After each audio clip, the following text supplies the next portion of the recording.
Hi Adam. Hello everyone, and thanks for watching the first Ask Adam session of 2025, and thank you once again to Adam Coldwells, Interim Chief Executive, for joining us. We've received around about 20 or so questions from colleagues, so we will do our best to get through those today. Question and answer are still receiving somewhere between 1,500 and 2,000 views from colleagues across our system. So I'm pleased to say Adam has agreed to do these each month throughout the year and for as long as people find them useful. Okay, and with that said, and before we start, hello Adam, how are you today? I'm great, thank you Stephen, and again, thanks to everyone for watching. Okay, so quite understandably, I think this month we've received quite a few questions that relate to our financial position and the impact of that on colleagues, patients, and the work we all do. I think some of that is because the effects are now starting to be felt, but I think the sharing of the Stage 3 escalation letter in the Daily Brief a couple of weeks ago, which outlined the extent of the savings we're likely going to have to achieve next year, has also prompted some concern. So before we get into the submitted questions, Adam, I wonder if you would find it useful to give staff a couple of minutes of briefing on where we are financially. Yeah, thanks Stephen. So, well, I'm glad we shared the letter. Again, I hope everyone's aware, one of my key aims is to be as transparent as we possibly can and that everyone understands all of the issues that we're working with.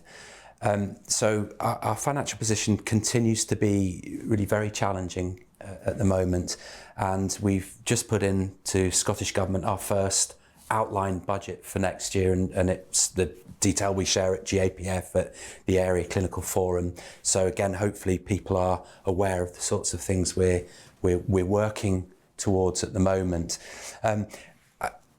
Undoubtedly, next year, the year after, we are going to face really tough financial times, and we will only get to a sustainable position with absolutely everyone joining in, everyone being part of creating a sustainable, good health and care system within a financial envelope that I think we all feel could be bigger. That's not exclusive to us at all. I think that's to everyone. So I guess my overall plea is, how do we work together? How do we use the formal groups like the Area Partnership Forum, like the Area Clinical Forum, obviously, as well as all our management teams and our teams. But my real plea is for everyone to be part of that, everyone to join in, to think, how do we improve our services and do them more efficiently, more cheaply, while still absolutely having good patient care. So, and that's really difficult. I'm not suggesting that's easy at all. That is really difficult, but perhaps that's enough. And if there isn't more questions on money, I'm sure there will be, then maybe we could pick something up at the end. Okay, thanks Adam. So let's get into the questions that we've had submitted. First of all, Jason Adicote-Smith, who is an outpatient team leader at Aberdeen Royal Infirmary, has written in to say, with the move to Stage 3, detailed in the escalation letter shared in the Daily Brief, there is understandable concern among staff about the financial implications. Could you clarify whether this is likely to result in job losses, and if so, such changes would be managed to minimise disruption for staff and patients? Yeah, so thank you, Jason, for the question. That's a really good question. And perhaps, like I said, I'm glad we've shared the letter. I'm glad people have looked at it and understood the context we're working in. So first off, there won't be any compulsory redundancies or anything like there might be in other industries. The current Scottish Government approach is that there's no compulsory redundancies in the NHS in Scotland. So there won't be that. That said, we spend a huge amount of our resource on staff, on colleagues, and on our wage bill. So we definitely need to think about what does our workforce model look like, and how do we develop, as I was saying, sustainable services. I suspect with different staff constructions and different models. So, as we continue to work through redesign and change, we have a really, I hope everyone regards it as a really strong organisational change policy, which myself and Stephen co-reviewed, and maybe a year or so ago we co-chaired a group at that point. So we think the policy's good, and absolutely protects staff to be involved in the decisions that affect them, involved in any redesign of services. And so we need, again, that sense of people to be working in the most appropriate bit of the system we possibly can. And I'm sure, again, just to be absolutely clear, for some people as we move through the next years, that will mean different roles than they do at the moment and worked in a different way. And I think the really strong assurance I can give everyone is you will be part of that change and that redesign, and that will be in line with our organisational change policy. But definitely no compulsory redundancies. That's not on the agenda. So, and again, I guess to be really realistic, that's part of what makes our financial change very challenging, isn't it? Because we've got quite a lot of policies that are really positive for staff, but make the financial bit much more challenging than they might be, in a commercial company where you can, I guess, work very differently. So. Okay, thanks Adam. I hope the person that submitted the question finds that useful, but I'm sure that individual won't be the only person with that. Absolutely, yeah. So thank you. The next question, a couple of colleagues have been in touch to ask, who are anonymous. Given the current pressures on NHS Grampian, what steps are being taken to ensure the well-being on staff, particularly in light of increasing workloads and potential organisational changes? Are there plans to enhance mental health support or resources for staff during this challenging period? Yeah, again, a really important issue, and something that I definitely, and I know the executive team worry away at all the time, is when we're out and about meeting people, talking to teams across the whole of the organisation.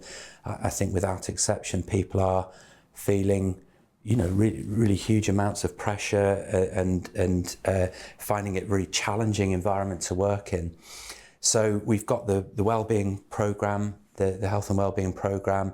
We're continuing to support that, and it's got a number of aspects to it that I hope colleagues find useful if they've accessed it. Some examples would be some of the psychological wellbeing programs we've got, the ability to get some support for your team to work together. So there are a number of things there, and again, I think the team continue to work. And then I guess the other important bit, and you're very familiar with this, Stephen, but I'll share it with everyone, at our Grampian Area Partnership Forum meeting in November or December, we had an item brought up by one of the partnership reps around how it was feeling for staff around some, I guess, what you'd call hygiene factors that absolutely aren't working very well. So sort of access to staff changing facilities, that was one example. So some of these really pernicious issues that we've not managed to get on top of. So Stephen's co-chairing a group with Tom Power, our Director of People and Culture, and you're working through the topics that were brought up over the coming months, and we're getting a monthly update at GAPF on how that work's coming. Again, we'll share that through all the normal channels of GAPF, but really, just really important stuff that, where do you come and get and clearly this isn't consistent for some people have got good changing facilities, some people don't, some people have got good access to areas to take their breaks, others don't, and how do you have somewhere to take your break that's close to where you work, so you don't spend all the time walking down the corridor to get somewhere. And again, it's different in maybe some of the big sites and some of our community sites and things.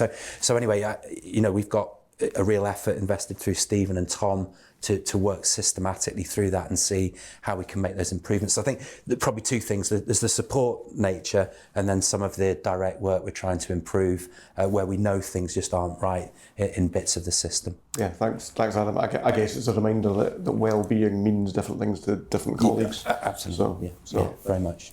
So next question, Fergus McKiddie and another anonymous colleague have been in touch, and they would like to know if we are challenging the Scottish Government over our financial position. Grampian gets the lowest per capita funding of all the major boards, and this has to be a contributory factor in our current position. Why aren't we challenging this? Yeah, thank you, and thanks to Fergus. This is a genuinely really important issue. So for anyone that's not familiar with it, maybe if I just give a wee bit of context for people. So the money that comes into all of the health and care system in Scotland is divided up under something called the NRAC formula, and it uses all sorts of components to distribute the resource across the country. I think we're actually second lowest. I think Lothian are just very slightly lower than us. And this is one of the weekly conversations I have with colleagues in government about our funding, how that works. And I think probably the most helpful thing at the moment that I think is positive is that we're doing some work just right at the very start and with government to try and understand the differences between Grampian and Lothian. So Lothian are funded in a very similar way to us, just very slightly lower, and they're reaching financial balance, whereas we're absolutely not. So we're trying to understand, what is it that Lothian's able to do that we're not doing, or is there something more systemic that's different that means we're struggling where Lothian wouldn't? So we're trying to establish if there is something we could do differently that would help us reach financial balance or not. That doesn't change the broader conversation about the overall funding, and quite a big chunk of the resource relates to inequalities and relative inequalities across the country. So it doesn't mean we've of course got inequalities in Grampian. So that's a much bigger argument that again we absolutely discuss with government on a frequent basis. But I guess what I remember all the time is, walk a day in someone else's shoes, and I guess for a government there's a different worry about how you change funding formulas and all those sorts of things as well. So I think my overall message would be, we are absolutely challenging, working with government to try and understand the funding bit. I don't anticipate that changing anytime soon. Maybe it's the sort of thing that will change over time. But I think the really important work we can do and continue to do at the moment is work out, what do we do with the resource we've got? And as I was saying, back to that, if we're not going to get any more resource, then how do we actually make the best that we can with the resource we've got to still deliver the best quality care we can for patients? And how do we create the environment that's then a really good working environment so that people want to work here, want to be part of it? So it's a really difficult issue. It's as Stephen will probably know, it's one of my real soapboxes. I'm not sure this is the soapbox space, but just to absolutely reassure Fergus, I think you said, who had asked the question, this is absolutely a key part of my job. Part of the chair's job is working with government to try and establish how we get the best funding formula we can for our part of the country. Okay, yeah, so that question was asked both by Fergus but also an anonymous colleague, and the anonymous colleague went on to inquire about Scottish Government's awareness in relation to bed pressures. Yeah. So they continue, what actions are being taken with regards to the significant impact on bed pressures across NHS Grampian as a result of delayed discharges? While it is good that additional beds are to be opened in Ward 308, the benefits will be short-lived due to the volume of delayed discharges. I fully recognise this is not something NHS Grampian is able to resolve alone, however, wonder what awareness there is at government level of the severity of our situation. Yeah, so again, we've done lots and lots of work around the bed base in Grampian. We have the lowest bed base in Scotland by quite a long way, actually, and we've done a lot of work with government. I think that's well recognised. We've got a very low bed base. Correcting that is what we're trying to do through the bed base review, which I think we've spoken about in previous catch-ups together. So that works in train. We've some challenges with implementing the bed base because we don't have a ton of physical, it's not that we've got lots of physical space to move into, and there's of course how do you staff it, both in real terms of getting staff to come but also in affordability. So kind of a number of things are working around the bed base. In terms of the delayed discharge, we do have a quite a high number of delayed discharges. On a relative basis to Scotland, we're still quite low. Ours have risen quite sharply over the last 6 months or something like that. So we're creeping up the national relative bit, but we're still actually very low in the graph that plots different bits. I did look with health intelligence at our proportion of delayed discharges compared to our low bed base, and we were still quite low in that. Actually, I was quite surprised by that finding, but health intelligence did some really good analysis for us on that. So what are we doing about delayed discharge? So the government have had a really strong initiative for delayed discharge over the last about the last year, I think. So Mr. Neil Gray, who's the Cabinet Secretary for Health, has been chairing a weekly group exploring delayed discharge and trying to see across the country how do you reduce delayed discharge. You know, again, to share with people that may or may not know, some people know this, some won't, but the 3 health and social care partnerships we work with, so Aberdeen City, Aberdeenshire and Murray, are also facing, like NHS Grampian, really huge financial challenges as well.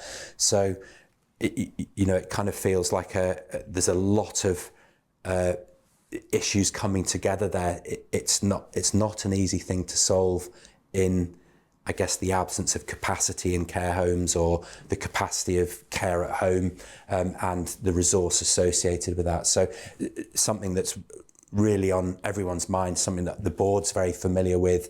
We update the board on this a lot, and the integration joint boards for the health and social care partnerships, again, are really all over this issue. It remains challenging. There isn't a straightforward solution, and it absolutely makes it difficult on a day-to-day basis, doesn't it? In a ward where the flow of patients out is critical to allow admissions, and also obviously, how that feels for patients. Let's be honest, at the heart of this, the patient experience is definitely not great being delayed. Thank you, Adam. The next question, another anonymous colleague has been in touch and is again asking about space and bed capacity. So they say, we are about to open another ward to cope with the winter pressures. However, I wonder why we cannot keep that ward open all year round, as well as having a discharge lounge. Clearly, we have an issue with a lack of beds within NHS Grampian, where we are seeing an increase in corridor care and queuing ambulances. Every year we face the same panic opening of a ward and asking staff to be prepared to be deployed differently, which can cause anxieties in an ever-increasing, already pressurised job. Yeah, lots in that question actually. That maybe I could just make a few comments on that. So I guess the first one is about the patients that we've got in non-standard bed spaces, including corridors and treatment rooms and things, but the sort of collective description of non-standard bed spaces. So we have typically every day 40, 50 people in non-standard bed spaces. So, that's just not acceptable. That is absolutely not how we as an organisation want to be caring for anyone, for the patient and absolutely for the staff as well. And I really understand how that is very difficult for colleagues caring for people in non-standard bed spaces. As a board, we have that recognised in one of our strategic risks as a very high level risk out with our normal tolerance. Yeah, thank you. And so, that sense of it's an intolerable risk, and we've very publicly at the board had that in a paper in December. So what are we doing about it, I guess, is the important thing. So some of the temporary capacity, helps a little bit, but again, we've got slightly increased demand at the moment. So, I'm not for a second suggesting that solves it at all. Hopefully it helps mitigate any rise in the level of non-standard bed space use.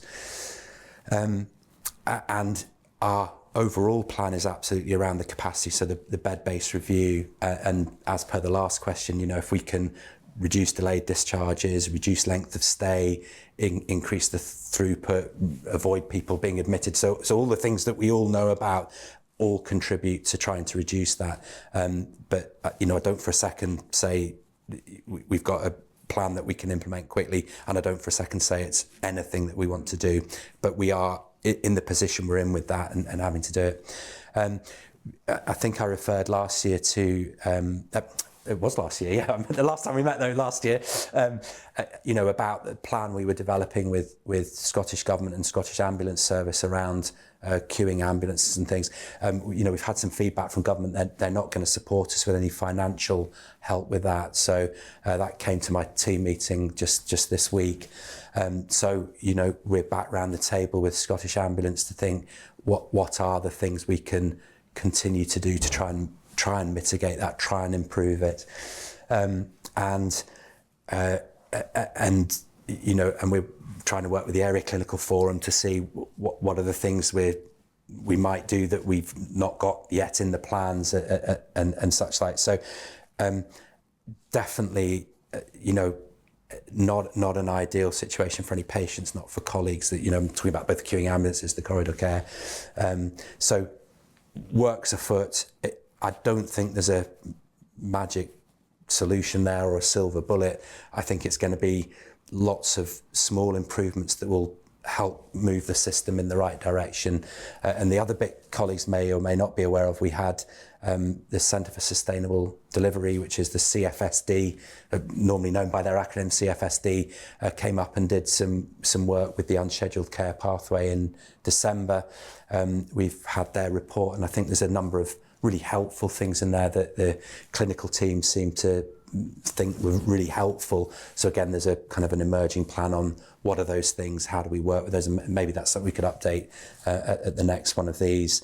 And then I think just the final thing to comment on this is, at the moment, myself and the medical director, the nurse director, so Nick, soon to be Hugh, and June and Susan Webb, we're meeting with the chairs of all the advisory structures every Monday morning, and we're working through a number of issues, again, just to make sure people have got information, and also obviously to get anything we're not thinking of fed in. And we've spent the last 2 Mondays really working through that non-standard bed space use, and I've agreed with Mark Burrell, who's the chair of the ACF, just this week, that all of the advisory structures will again look through that intolerable risk around non-standard bed spaces and see, what's any further advice that the clinical teams can give about things we can do to try and mitigate that and improve that.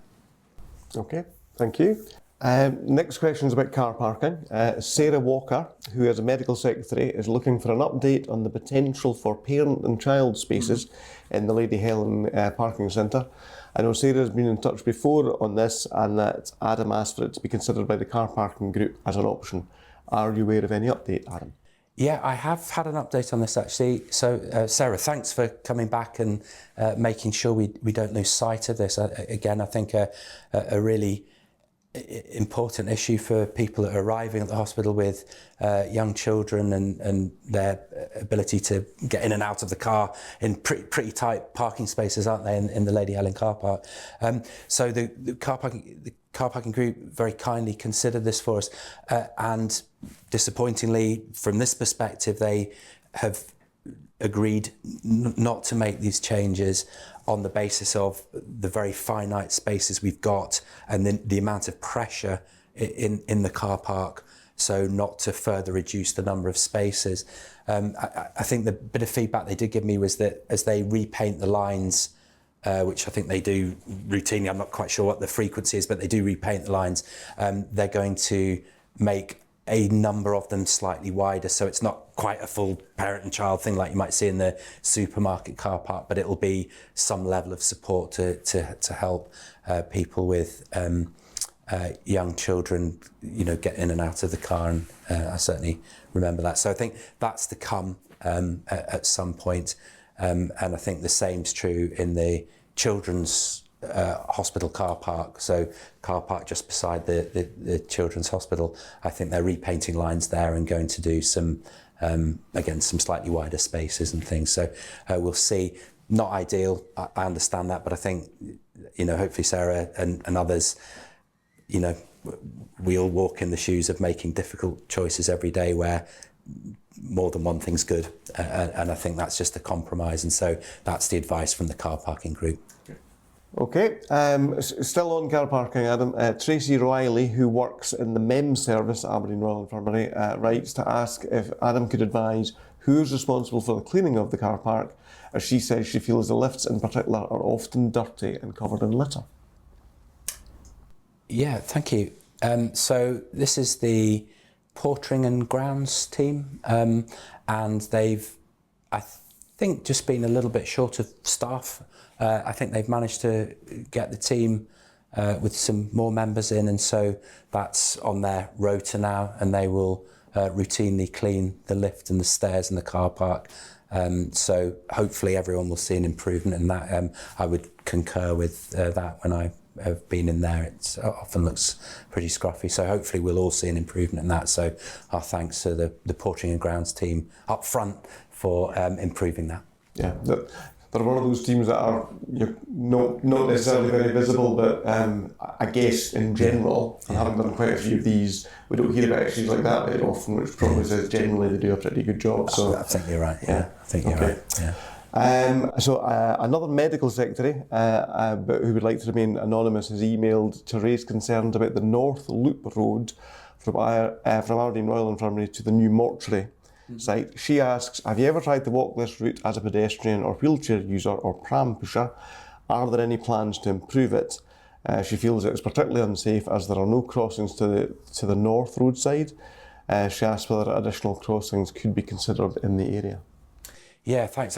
Now I got a wee bit of a heads up on this question, and Chantal, who works in the facilities team, the deputy head there, she has been out, done a walk round, and I think the feedback I heard was that the quality of the pavement's pretty decent, and she recognised that whilst there was traffic calming measures, the crossings, perhaps exactly as the question has said, perhaps weren't right. So that's going to enter a formal process for review, and they'll come up with an answer for that, and then put crossings in or not, depending on the review. But again, we can keep people up to speed with that. But my thanks to Chantal for going to explore that for us, knowing that was one of the questions. Okay.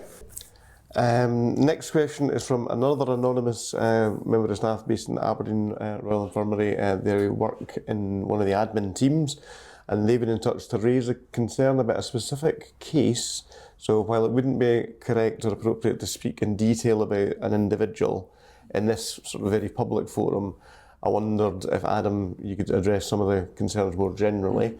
So the colleague mentions a case where an elderly patient who had suffered a stroke and who she says was still ill and was in need of further help, as well as being generally confused and scared, was told that unless they went home the next day, they couldn't be guaranteed the community care they needed. The admin colleague, says she felt it was wrong and quite shocking that a patient, especially a vulnerable patient, was told effectively that unless they do as instructed and go home when they were told, they would be denied the care they need. Yeah, perhaps two bits to this.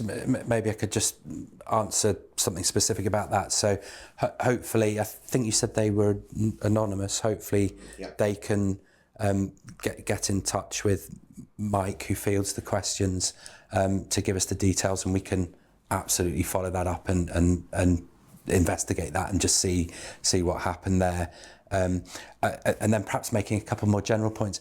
I think teams across the system, whether you're in a hospital setting or a community setting, are under huge pressure, as we spoke earlier on, around how we continue to have good flow of patients through a system, and we need to do that well. We need to make sure we have our length of stay as short as we can, but absolutely appropriately.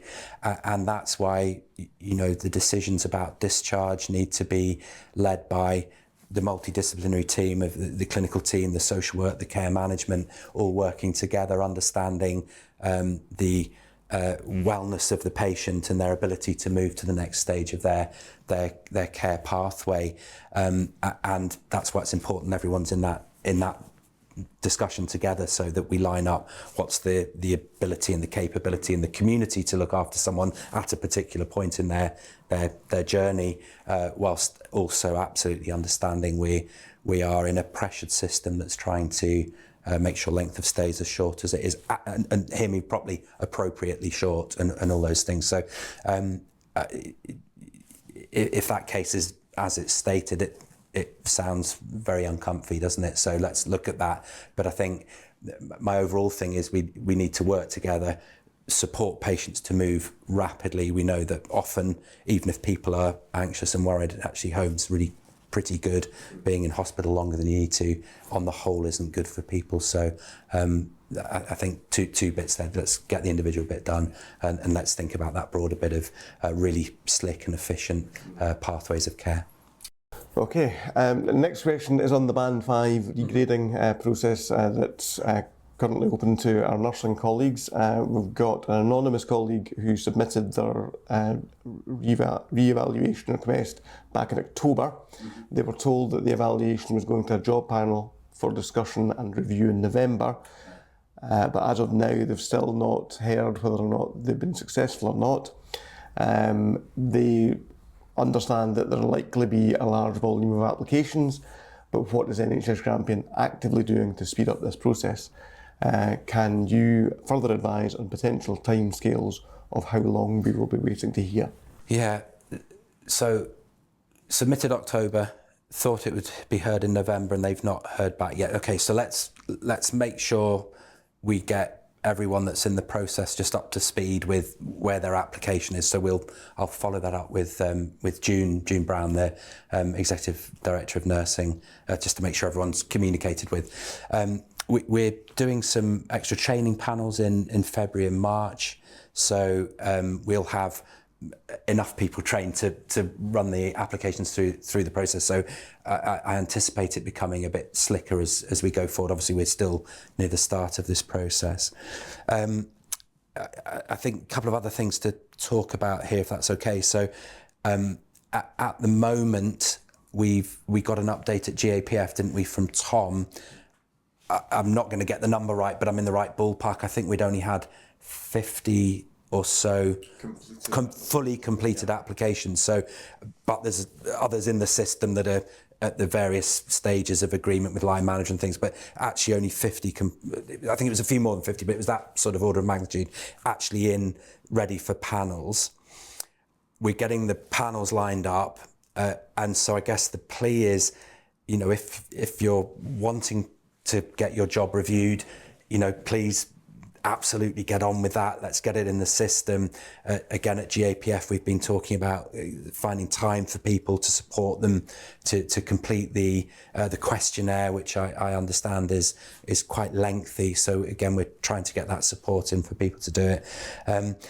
So yeah, we'll communicate back to that individual just as they know where their application is and when it's going to be considered.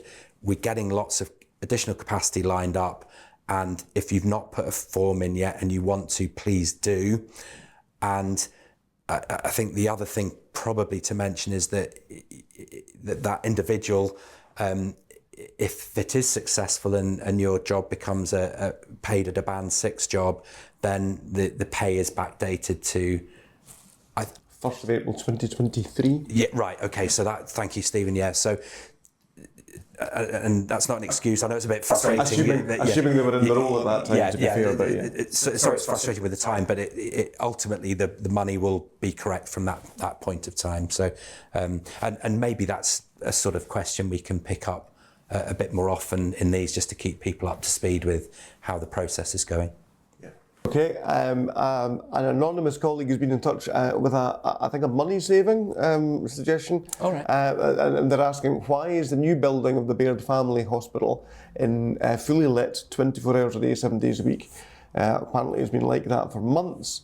That must be running up a huge bill, along with all the other unnecessary lights and offices and buildings all over the Forest Hill campus. And the colleague is sure this could be policed in some way. Yeah, so maybe two bits. The bits we're in control of and we're in charge of. So any of our colleagues anywhere, if there are lights on that we should turn off as we leave, please do that. Just basic housekeeping, as I'm sure you do in your own home. So please also do that behaviour in a work context. In terms of the building that's being developed, the Baird Family Hospital, that's still controlled by the contractor. and my understanding is that on a health and safety basis, they have to have the site fully lit inside for safety in case, for example, someone breaks in, that they don't fall down a lift shaft or something that's not covered. So that's in their control and is part of their standard operating procedure around the health and safety of the site, which is why it's lit 24/7. Yeah. Okay. The same colleague also asked, every time patients are given tablets in hospital, they're handed the tablets in a small plastic cup, even for one or two of them. Surely there must be a way to source a more sustainable or cost-effective alternative. I think in short, there isn't a good answer yet, but I would agree this feels very frustrating, doesn't it? And very eco-friendly around our plastic footprint. My understanding is that there's a number of tablets can't be given in other, or medicines, including I guess liquid medicines, can't be given in the paper ones. And my understanding is the paper ones aren't actually recyclable. So, maybe that's a challenge we can continue to give to the sustainability team about how we can do that better, because I would absolutely recognise the apparent frustration with that. So we'll work away at that and see if we can do it better. Yeah, I would imagine the paper medicine cups are probably a bit similar to the paper or cardboard coffee cups. Which we had, I think, absolutely. I think you're right. So. Yeah. Okay, an anonymous member of the Hospital at Home team has emailed to submit a question. They submitted a question a little while ago seeking an update about the plumbed water dispenser trials for staff. Mm-hmm. It seemed they were only partially successful, but Adam had asked me to resubmit the question at a later date once decisions had been made. Do you have any updates? Yeah, and this is another one that I can feel everyone's frustration around this, mine included, and it just reflects kind of, I guess, what an imperfect world we're in, doesn't it? So again, just to reiterate, water sources are definitely a worry in our environment, and everyone knows about water and the worries of infection, all those sorts of things. So really important we do that right. We have got drinking water in, I understand, everywhere. I'm sure there'll be some exceptions, but drinking water is available. I also understand some of that is not kind of cooled and chilled in that way. It's from taps that we can drink from. My understanding is that through the facilities team, if there isn't a drinking source somewhere and it's in the place where you're working, please get in touch with Wayne Strong, and he will, do the check for you and put something in place if there's not something in place, assuming it's possible. I share this frustration. It's something we need to keep working with. And I think the group I referred to much earlier that yourself and Tom are chairing, the drinking water was one of the things, alongside the changing facilities and the access to somewhere to have your break. And I say that again in case someone just jumped to this question. Yes. That Stephen and Tom are co-chairing a group looking at that through the GAPF thing. So again, we'll try and do better with the water thing than we are. But there is a process in place. So any immediate concerns for your area, Wayne's the guy to get in touch with. Okay. Next question. An anonymous colleague from one of the outpatient teams in Aberdeen is asking about December pay dates, and they say it's been a long stretch from the last pay date in December to the next one in January. Would it be possible that for the end of this year, so the end of 2025, we're paid on the normal date for December and not earlier? Alternatively, could January's pay be paid a bit earlier? Yeah, I'm going to pass to Steve in a minute. I'll give a quick sense of what I've got. So this is an agreement in partnership that we bring forward the December pay, and then we do bring forward the January pay. So we all got paid on Tuesday of this week. We're recording this on the 31st of January, so people were paid a few days early. But Stephen, maybe you could give a comment for us. Okay, thanks, Adam. Yes, Grampian Area Partnership Forum, which you and I, your co-chair, has discussed various options around your pay dates over a number of years. It's one of those things that is within NHS Grampian's control as to what colleagues in different boards get paid at at slightly different days or slightly different dates in the month. So certainly the December pay date traditionally has always been paid at 1 week early, and I can recall times where actually we have waited right until the end of January, so it's been a very long time. Equally, there have been times where the January pay has been a week early, which then actually just moves the financial strain another month later. So I guess we've tried to sort of compromise, and because I think it's 4.5 weeks between January's pay date and the pay date in February. I guess if colleagues out there in the system have got suggestions, we would be very keen to hear them, and hopefully the generic email address for partnership will be able to appear on the screen. Great. And if you can give us that feedback in good time, don't wait till November to let us know. Yeah. So, okay. Thank you. That was unexpected. It's Ask Adam, not Ask Stephen. So the next question is, another member of the outpatient team has been in touch about new hires and an apparent recruitment freeze. And they write, with the current hiring freeze, job opportunities are becoming more and more limited and more pressure will be placed on staff. Is the board worried this might cause more staff to leave, increasing recruitment costs and therefore not actually saving the NHS any money? Because if this continues, I do feel myself and others will have no choice but to find employment elsewhere, as all hope of progression has evaporated in the past 12 months. Yeah, absolutely. One of the concerns that I'm extremely aware of is whenever we don't have a recruitment freeze. We absolutely don't. We have a staff number almost the same as it was last year. Actually, we've recruited less people, but as per one of our earlier discussions about moving people into slightly different roles, we've managed to do that. So